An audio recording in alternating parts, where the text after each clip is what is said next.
藤です。よろしくお願いします。お願いします。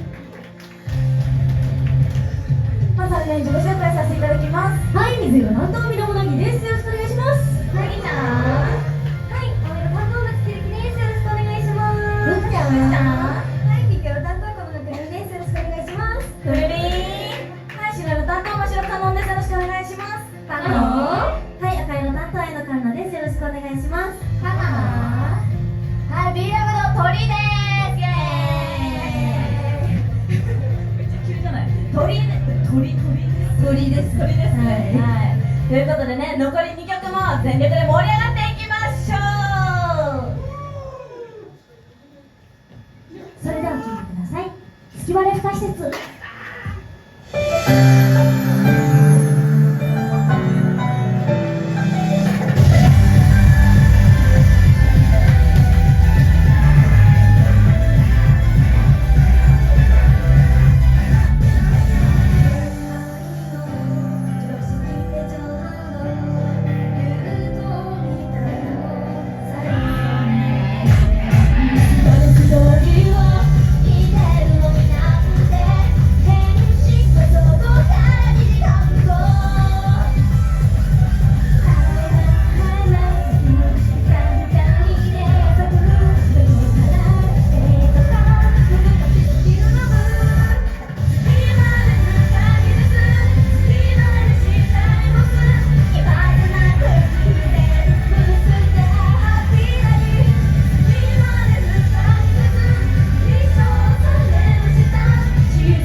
いろはちゃんのセンターさんに出演させていただきます。はい、みんなでね、いろはちゃん誕生日をしないお祝いをしましょう。待ってます。待ってます。はい、私たち B ラブでは終演後に特典会があります。席は1枚1000円です。よかったら遊びに来てください。待ってます。待ってます。